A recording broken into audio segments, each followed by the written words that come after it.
Hello everyone, કેમ છો તમે બધા? આઈ હોપ બધા મજામાં હશો, મસ્ત હશો. And welcome to my YouTube channel with Fatakdi talks. So અહીંયા હું આજે એક નવી રેસિપી ટ્રાય કરી રહી છું. રાજસ્થાની સ્ટાઇલ એક ચટણી બનાવી રહી છું, like side dish kind of. So અહીંયા મેં એક તપેલીમાં 2 ઓનિયન મૂકી દીધી છે અને 2 ઓનિયન બોઇલ કરવા મૂકી દીધી છે. અને આ બાજુ સાઈડ થોડું ઘણું ગાર્લિક પીલ કરી રહી છું. સો એમાં જશે થોડા ગાર્લિક અને આ છે લાલ વઘાર્યા મરચાં.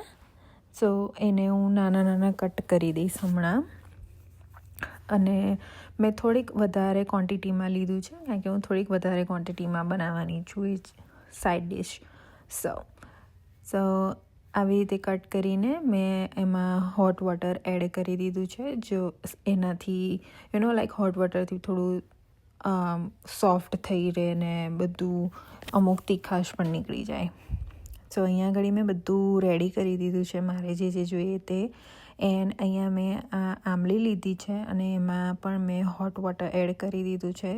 સો એ એકદમ સોફ્ટ થઈ જશે. પછીની પ્રોસેસ માટે એને મેં હમણાંથી પાણીમાં એડ કરી દીધું છે. સો અહીંયા આગળ હું લઈશ આખા ધાણા જીરું, પછી એમાં હું નાખીશ થોડાક જીરું અને થોડીક વલિયારી ફેનલ સીડ્સ. સો એ 3ને હું અહીંયા આગળ પ્રોપર થોડા ઘણા સોટે કરીશ અને લાઇટ બ્રાઉન એવા થાય ને રેડિશ જેવા, બહુ નહીં પણ થોડાક, એટલે પછી હું એને લાઈક આવા, એટલે હું હવે એને કાઢી લઈશ ને એક મિક્સરમાં ગ્રાઇન્ડ કરી દઈશ એનો પાવડર બનાવીને. એ પછી મારા મિક્સરમાં નાખવા માટે.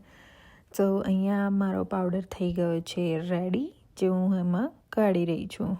અને એકચ્યુઅલી એ શેકીને ફ્રેશ ગ્રાઇન્ડ કરે ને તો એનો સ્મેલ કંઈક અલગ જ આવે સાઇડ ડિશમાં કે કોઈ બી ડિશ બનાવીએ એમાં. સો અહીંયા મારો આ મસાલો રેડી છે. એક સાઈડ મેં ઓનિયન મૂકી હતી, તો એ ઓનિયનને હું ચેક કરું છું આવી રીતના. સો મેં આવી રીતે આખી જ મૂકી દીધી, કટ નથી કરીને. એ પ્રોપર બોઇલ થઈ ગઈ છે મને જોઈએ એવી. અને પછી આ પોટેટો મેશથી અમે મેશ કરી દીધેલું. આવી રીતે પણ કરી શકાય ને, તમે મિક્સરમાં પણ ગ્રાઇન્ડ કરી શકો છો. લાઈક આવું એકદમ મેશ કરી નાખવાનું. તો અહીંયા મારી આંબલીની ચટણી પણ સોફ્ટ થઈને રેડી થઈ ગઈ છે અને એક સાઈડ મારા મરચાં પણ સોફ્ટ થઈને રેડી થઈ ગયા છે. સો એની સાથે હું હવે બધા મરચાં આમાં નાખીશ. હું પેલા અંદર જે સીડ્સ છે ને એ ઓછા લઈશ કારણ કે એમાં તીખાશ હોય એટલા માટે. અને એનું પાણી પણ હું બહુ યુઝ નહીં કરું કારણ કે એમાં તીખાશ પછી વધારે પકડાઈ જાય એટલા માટે.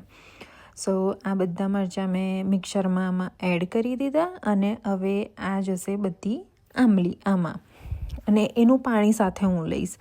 સો એ બધું લઈ લઈશ અને એની સાથે હું એડ કરીશ ગાર્લિક. આખા ગાર્લિક મેં એક આખું પીલ કરી નાખ્યું હતું. સો એ આખા ગાર્લિક લઈશ અને અહીંયા થોડી ઘણી મેં કરી લીવ્સ મીન્સ કડી પત્તા મેં સાઈડમાં રાખેલા. અમારે તો ઘરમાં જ ઉગે છે બહાર, એટલે મસ્ત ફ્રેશ હું તોડી લાવી હતી અને એ હું આમાં એડ કરી રહી છું. અમારે ત્યાં 3 પોટ થાય છે લીમડાના. સો એકદમ ફ્રેશ હતી લીમડી, સો હું લઈ આવી અને આવી રીતે મેં બધું મિક્સ કરી દીધું. એમાં પાણીની બહુ ખાસ જરૂર નથી કારણ કે આંબલીનું પાણી ઓલરેડી એડ જ હતું. તો અહીંયા આગળ આ મારી ચટણી મેં મિક્સ ગ્રાઇન્ડ કરીને રેડી થઈ ગઈ છે. તો એકચ્યુઅલમાં લસણના લીધે થોડી ઘણી તો તીખાશ આવે જ, એટલે મેં ઓછું તીખાશવાળું લીધું હતું. તો અહીંયા આગળ એ રેડી થઈ ગયું છે. અહીંયા મેં લીધું છે તેલ વધારે બિકોઝ હું આ ચટણીને સાઇડ ડિશમાં સ્ટોર કરીશ એટલે. તો અહીંયા મેં નાખી ઓઇલમાં ઉડદની દાળ, જીરું અને થોડાક વધારે પ્રમાણમાં જ મેં જીરું નાખ્યું છે. અને આ નાખ્યા છે ચોપ નહીં પણ સ્લાઇસ કરેલું ગાર્લિક, આખું ગાર્લિક, કારણ કે એ સારું લાગે. અને થોડા ઘણા બીજા કરી લીવ્સ. સો એને હવે હું થોડુંક સોટે કરવા દઈશ અને ઉપર મેં થોડી રાઈ નાખી હતી.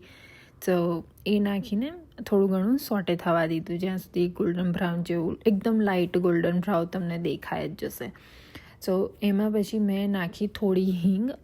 હિંગ એક ઓપ્શનલ છે, જે ખાતા હોય એ નાખી શકે છે, જે ના ખાય તો અવોઇડ પણ કરી શકે છે. ને અહીંયા આગળ હું મારી આ ચટણી મેં જે મિક્સ કરી ગ્રાઇન્ડમાં એ હું હવે આમાં એડ કરી દઈશ બધી પ્રોપર નાખીને. અને જે મિક્સરમાં થોડી ઘણી ચોટી રહી હતી એમાં મેં થોડું પાણી એડ કરીને એ પણ બધું આમાં ભેગું કરી દીધું હતું. સો તમે જોઈ શકો છો આવી રીતના મેં બધું જ એડ કરી દીધું હતું. અહીંયા આવી રીતે મારી ચટણી મિક્સ થઈ ગઈ છે ને એમાં રહેલું પાણી પણ મેં એડ કરી દીધું છે. સો ગાઈઝ મને કહેજો તમે લોકો પણ બનાવજો અને ટ્રાય કરજો કે કેવી બને છે તમારે ત્યાં. આખું આ મિક્સ કરી લઈશું અને મિક્સ આખું કરીને થોડીક વાર એને બંધ કરીને હું થોડુંક સોટે જેવું થવા દઈશ. તો કેવું મસાલા બધા છે ને એકબીજાનામાં આમ મિક્સ થઈ જાય. અને મેં પેલો જે મસાલો બનાવ્યો હતો એ મસાલો મેં આમાં એડ કરી દીધો. ધાણા જીરું, આખું જીરું અને ફેનલ સીડ્સ એનો મસાલો મેં ગ્રાઇન્ડ કરેલો હતો એ આમાં એડ કરીને એને બંધ કરીને થોડું ઘણું સોટે થવા દઈશ, જેનાથી એ મસાલા બધા મિક્સ પ્રોપર વેમાં થઈ જાય ને ચડી જાય. સો તમે જોઈ શકો છો મારી એને પેને એકદમ તેલ પણ છોડવા માંડી છે. સો મારી ઓલમોસ્ટ ચટણી સાઈડ ડિશ તૈયાર થઈ ગઈ છે. ને આપણે બોઇલ કરેલી ઓનિયન મેં મેશ કરી દીધેલી તે હવે હું આમાં એડ કરી દઈશ. સો આ છે એકદમ ઇઝી વે બટ મસ્ત લાગે. લાઈક સાઈડ ડિશમાં તમે ખાવું હોય તો. અને મેં અકોર્ડિંગ ટુ ટેસ્ટ અમે અમારી રીતના સોલ્ટ નાખ્યું હતું. તમે જે પ્રમાણે તમારું સોલ્ટ ખાતા હોય એ રીતે તમે બધા એડ કરી શકો છો. ને લાઈક ધીસ વે મેં બધું એડ કરી દીધું અને થોડું ઘણું સોટે થઈને એને થોડું બંધ કરીને મિક્સ થવા દીધું. સો ડુંગળીમાં પણ બધા મસાલા ચડી જાય અને એકબીજાનામાં મિક્સ થઈ જાય. સો અને આવી રીતે તેલ છૂટી જાય એટલે સમજી લેવાનું કે થઈ ગયું છે ઓલમોસ્ટ મારું કૂક. સો આ મારી રેસીપી રાજસ્થાની સ્ટાઇલ મેં સાઈડ ડિશ ચટણી બનાવી છે, very popular. So let me know guys કે કેવી બની છે.